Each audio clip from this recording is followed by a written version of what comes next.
నేను అనంతపురం జిల్లా నార్పల గ్రామానికి చెందినవాడిని. మా తల్లిదండ్రులు సుబ్బయ్య, సావిత్రమ్మ. వారికి నేను 4వ సంతానం. నేను 2010 గ్రూప్ 1 ఎగ్జామ్స్లో డిఎస్పీగా సెలెక్ట్ అయిన తర్వాత వివిధ ప్రాంతాల్లో కోస్తా, రాయలసీమ, తెలంగాణ ప్రాంతాల్లో పనిచేయడం జరిగింది.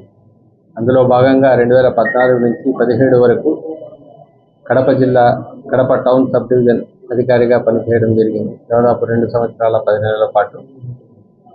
ఈరోజు కడప జిల్లా ఎస్పీగా నేను బాధ్యతలు తీసుకుంటున్నాను. అందుకు చాలా సంతోషంగా ఉంది. ఇకపోతే శాంతి భద్రతలను పరిరక్షించడంలో భాగంగా జిల్లాలో ఉన్నటువంటి హోంగార్డ్ స్థాయి నుంచి జిల్లా ఎస్పీ వరకు అందరి యొక్క భాగస్వామ్యంతో లా అండ్ ఆర్డర్ని కాపాడడం కోసం కృషి చేస్తామని చెప్తున్నాను.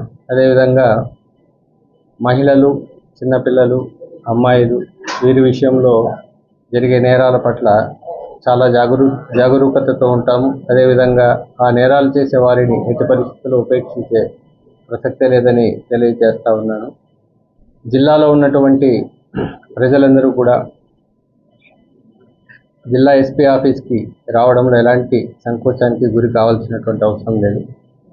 రూరల్ ప్రాంతాల్లో ఉన్నటువంటి పోలీసింగ్ని మరింత ప్రజలకు చేరువయ్యే విధంగా ప్రయత్నం చేస్తామని తెలియజేస్తా ఉన్నాను. గౌరవ ముఖ్యమంత్రి వర్యులు శ్రీ నారా చంద్రబాబు నాయుడు గారు మరియు గౌరవ డీజీపీ ద్వారకా తిరుమలరావు ఐపీఎస్ గారికి నా యొక్క కృతజ్ఞతలు తెలియజేస్తా ఉన్నాను. నా మీద నమ్మకం ఉంచి జిల్లా ఎస్పీగా నన్ను పోస్ట్ చేసినందుకు. వారి ఆలోచనల్లో నుంచి వచ్చినటువంటి టెక్నాలజీని పోలీసింగ్కి అనుసంధానం చేయడం అనే ఆలోచన విధానాన్ని కడప జిల్లాలో ఇంప్లిమెంట్ చేయడం కోసం కృషి చేయడం జరుగుతుంది. అదేవిధంగా సైబర్ నేరాల పట్ల ప్రజలకు అవగాహన కలిగించడంలో మరింత కృషి చేస్తామని మీడియా మిత్రుల ద్వారా తెలియజేస్తూ ఉన్నాము.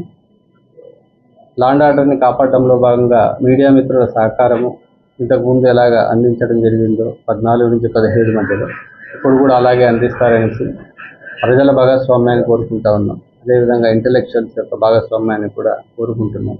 వాళ్ళ యొక్క సలహాలు, సహకారాలతో మేము మంచి పోలీసింగ్ని, ఫ్రెండ్లీ పోలీసింగ్ని ఇవ్వడం చేస్తామని తెలియజేస్తా ఉన్నాను. అదేవిధంగా తప్పు చేసిన వాళ్ళకి, తప్పు చేయని వాళ్ళకి ఖచ్చితంగా తేడాని చూపించడం కోసం కడప పోలీసింగ్ని ముందుకు తీసుకెళ్ళడానికి ప్రయత్నం చేస్తామని మీ ద్వారా తెలియజేస్తాను. సోషల్ మీడియా పోస్టుల కేసులో చాలా సీరియస్గా నడిచే టైంలో ఇక్కడ ఎస్పీ గారు అయ్యారు. ఇప్పుడు మరోసారి మీరు జాయిన్ అయ్యారు కదా, సోషల్ మీడియా పోస్టుల మీద ఖచ్చితంగా వాటిని వెరిఫై